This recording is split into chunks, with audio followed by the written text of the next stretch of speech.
Well, hello, and thank you for inviting me today. I appreciate the opportunity to come out and talk to you guys about the bond program. Let's see if I can figure out there we go. So today we're going to go over, and I'm sure most of the folks in this room know what is a bond program and why do we do them. We'll talk a little bit about the history, some community outreach, community feedback, our needs inventory and project selection. We have an equity component for this particular bond. We'll go into a little bit of detail about that and then next steps. So City of Dallas relies on bonds or voter issued debt to fund our larger and more complex projects, all of our capital projects really. So our projects have to have a 20-year life for them to be considered for the bond program. And right now we're working on trying to, oops, I think I did something. Oh, so we're trying to work on having a 5-year bond cycle. So hopefully in 2029, we'll go through this process again. And just to give you guys an idea of what our estimates are looking at in terms of programming for the bond, right now we're estimating for arterial streets about $3 million a lane mile. So the City of Dallas has almost 12,000 lane miles, so that adds up pretty quickly.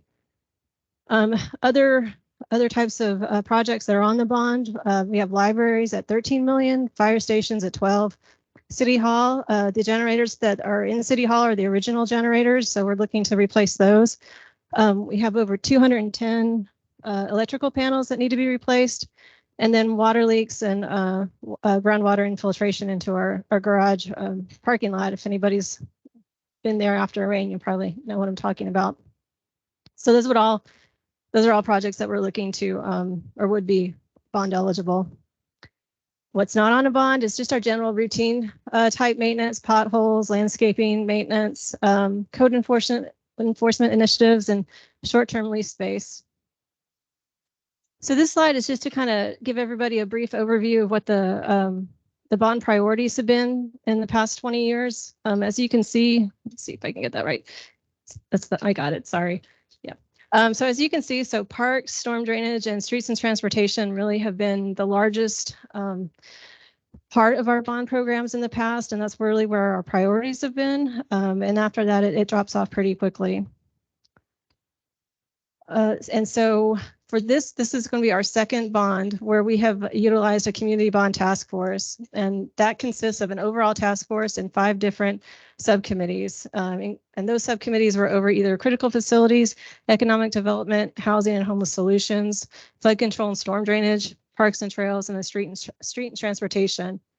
So council and mayor, all the people that were nominated, we had 15 people in each committee.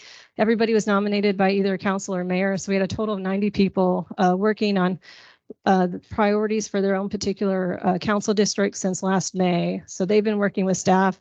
We've been helping them to show them how we identify projects that will go on to the needs inventory, and we'll talk about that in just a minute. And so they've been working with us too and telling us what the priorities of their district have been. So again, this is the second bond. We did this in 2017 as well. So this is the second bond where we've utilized a community bond task force. In September, the subcommittees of this task force narrowed down our needs inventory list, which at the moment is at $16 billion. They narrowed that down to 1.8 billion. So our bond capacity or bond capacity is at $1.1 billion. So there's still some work to go, but that was the first cut. So after they did that initial cut, we had a month of town halls. You guys might have been to some of them. I think we had 43 in total, where we went out to the community and let them know what the subcommittees have identified as priorities for their districts. Those getting that feedback from the town halls, the overall task force then provided allocations to those individual subcommittees. So they said streets, you will, and I think we've got a slide for that in a minute, you'll have this much money. So each subcommittee had an amount of money they needed to go back and reprioritize their projects. And they provided those recommendations at the end of October. That was to the overall task force. Let's see. So November 11th, the overall task force met and reviewed the revised list that the subcommittees provided. There was a few changes to some of the recommendations that were made. But overall, this is the breakout of the various propositions that we're anticipating moving forward with. So city facilities is 26, cultural arts was about 60. Excuse me, flood and protection, storm drainage was at 75. Streets and parks are still the two largest propositions at 375 and 350. So community outreach. So as I mentioned, we had a total of 43 town halls. We really did make an emphasis this year to go out to the community to get their feedback and see what their priorities were. We had 41 community bond task force meetings. So we would every time we had a meeting, we would have the subcommittees meet the same night that the overall task force would meet, so that the subcommittees could kind of give the task force a review of what has been going on to date in their subcommittees. These meetings began in May, and in total, including community bond task force, our town halls, briefings to councils, and talks like this, the bond office has had over 132 presentations to the community. Another form of community input that we've been looking at is our budget office in the summer had done a scientific poll of different throughout the city. I think they had 100 people in each of the council districts were identified. That was the minimum. And they asked the community what their priorities should be for the city. So, so the ones that I'll read off, these are ones that are directly related to a bond program. The question 3 was characteristics of the community residents, and those characteristics were either affordable housing, ease of car travel, ease of walking, opportunities to attend cultural arts, or bicycle travel in Dallas were all identified as top priorities. Oh, and that I'll have a bunch of QR codes throughout this, and this QR code takes you to the overall community survey. Perceptions of problems in Dallas related to that could be tied to bond types of projects were homelessness and infrastructure and streets. And the major categories that the community thought the city of Dallas needs to consider as top priorities were maintenance of infrastructure, our police services, traffic management, parks and recreation system, fire services, animal services, arts and culture, public libraries, and storm drainage. So the non-scientific poll that my office did, as we went out to the town halls, we would give people a link that they could take a survey on our website as well. In total, we had 727 responses, and the top 3 propositions that people were concerned about were cultural arts, public safety, and streets and transportation. The bottom 3 were the city facilities, information technology, and then economic development. And then another question that we had in that poll was, if you were to rank your top 5 priorities for the bond, what would they be? I listed 6 because streets and transportation kind of go together. So we had streets, parks, homeless solutions, public safety, and housing were shown as the top 5 to 6 propositions based on our poll. So those are the folks that went out to the town halls, or that the council members would kind of push our poll out to. So our needs inventory, I've talked about that a little bit today. So needs inventory is really a list of the city of Dallas's deferred maintenance, and the list is owned by each of the individual departments, and they all have their own subject matter experts on how to rank these projects and what goes into ranking those projects.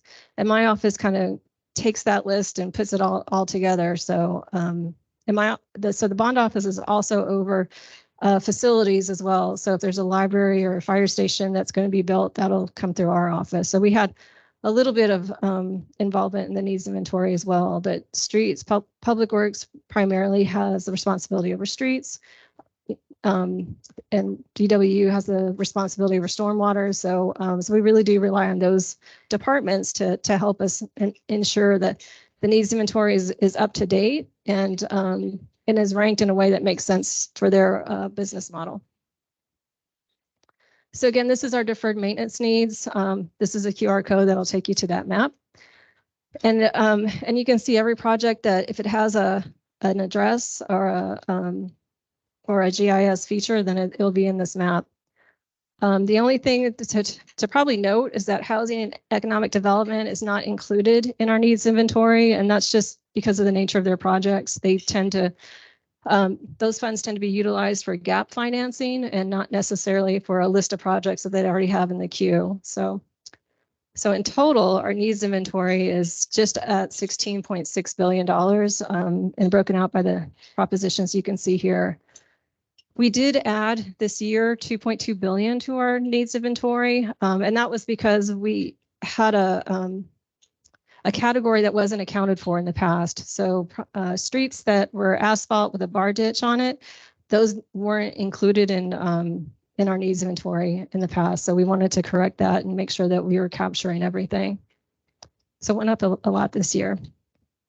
So equity, which ties back to our needs inventory. So we had two scoring categories in the needs inventory that was different from previous bonds. We had one category that was worth up to 10 points, and it was really to try and tie in and coordinate projects that may not have talked to each other, I guess, in the past. So if we had a project, one of the things that we would give points to is like proximity of a project. So if we had a street light that was adjacent to a street reconstruction project, both of those projects would get additional points. So they would be higher up on the needs inventory. And the other areas that we looked at were high crime areas, and we used our 311 data for that, the TOD or the DART sites, and then the project overlay and the market value analysis as well. The second part of the, I guess, of the scoring that was new this year is the equity portion. So we worked with our Office of Equity and Inclusion to develop a way to score these projects. So during COVID, they had put together an equity map, and they had based it on zip codes, but that didn't necessarily meet our goals. So what we wanted to was to kind of narrow that down into census tract data, because zip codes can kind of be, they can move, and we don't know when they move. So we wanted to make sure it was something that was at least static to the point where we would know if something changed. So we brought that equity back down to the census tract data, and we worked with another office, our data analytics office.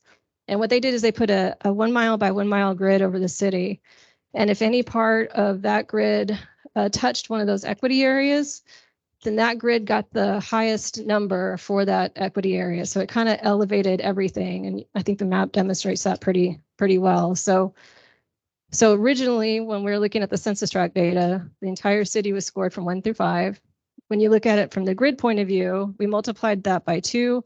Everything got a score of 2 through 10.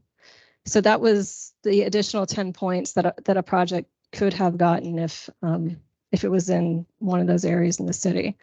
And I will say we do have an overall goal, I think this is my next slide, of 30% of our bond funds to be spent in equity areas. And when we talk about that 30%, we take that back down to the census tract level and not to the grid level. So it's kind of a compromise that we put together in terms of scoring. So based on what the subcommittees have provided to the task force and the task force approved, we're looking at about 40.5% of our bond dollars to be spent in those areas of equity. So and that would be an area that scored either 3, 4, or 5. So from the darker blue to that darker purple, about 30% of our bond funds will be spent in those areas. Let's see. So in terms of next steps, we're actually putting together a presentation now. We'll be working with our Community Bond Task Force Chair, Arun Agarwal, who's also the Park Board President. He'll be presenting this presentation along with our City Manager to Council December 6th. So we're in the midst of it right now, trying to put that presentation together. In January, the hope is that Council will have a final program that Council will vote, and then also vote to call for an election in May. So, and I know there's been talk about a May versus November election. And until we're told differently, we're moving forward with May. We have a lot of momentum behind us, so we didn't want to slow that down without knowing. So, and that is it. So If you still have 10 minutes for questions. Couple minutes. Okay, yeah. Yeah, so I have a few more minutes, 10 minutes or so, if anybody has any questions or. And if not.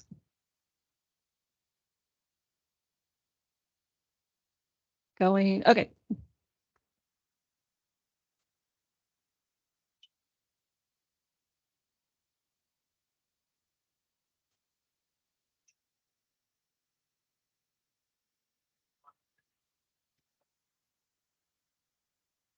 Second question, I'll just say that way.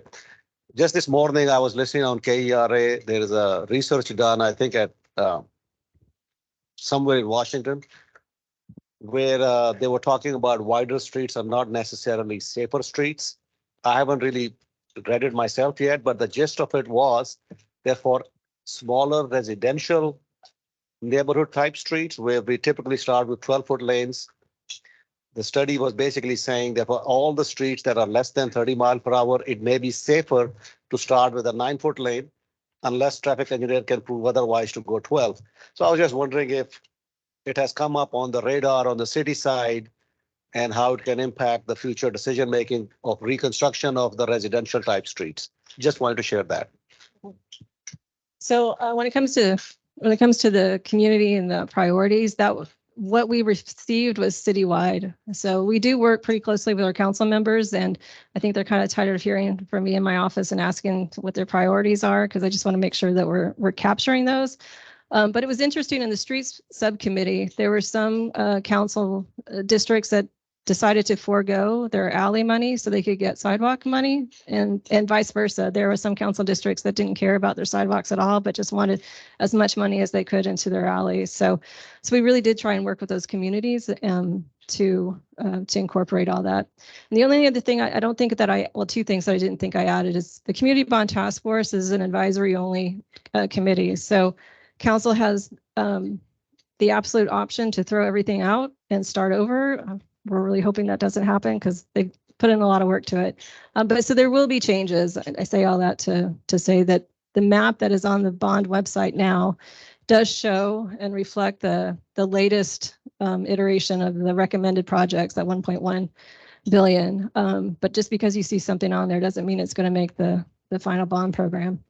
And then the other thing I wanted to mention was so the city, in terms of trying to make sure that we implement this in the fastest way and most expeditious way that we can, as soon as the council calls for a bond election, I know Public Works and my office as well will be putting out an RFP for design on the projects, with the understanding that if it has to pass the election in order to move forward. But we really want to be able to, once the election is over with, to start those design contracts as soon as possible. So you may want to look out for those January-ish if you get it. Nancy?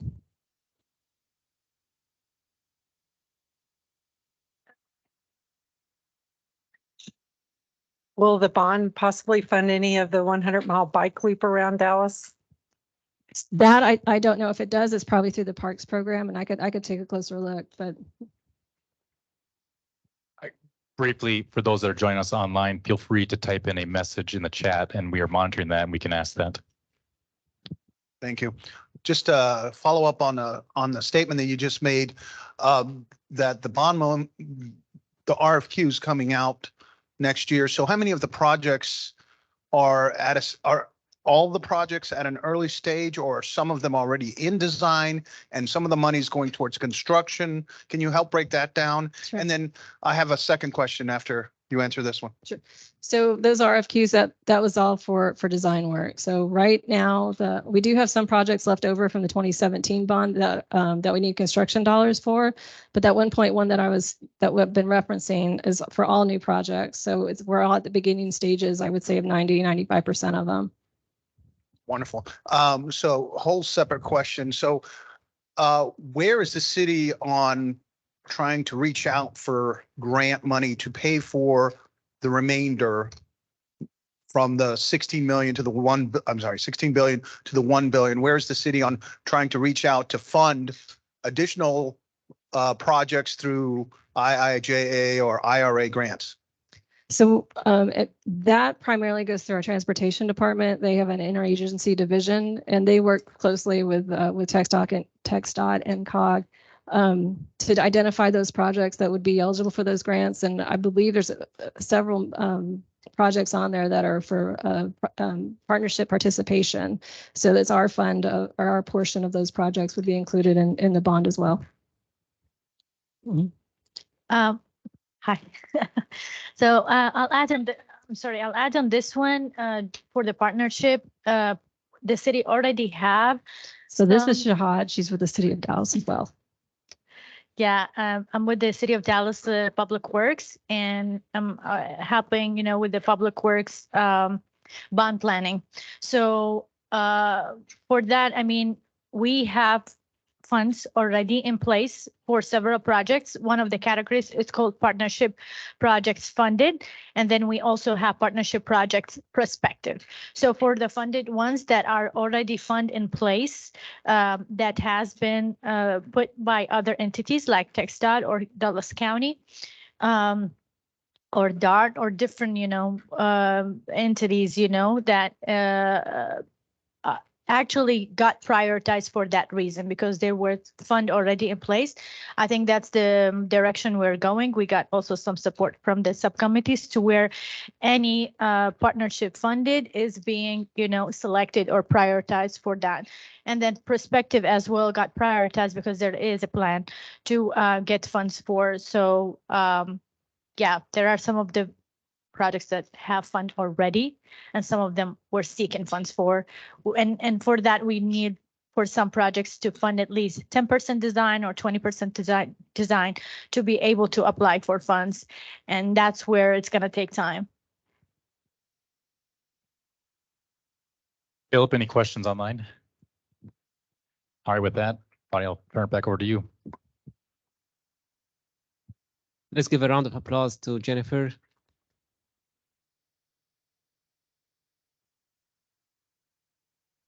We really appreciate your time, and as a token of appreciation, we have this ASCE portfolio for you.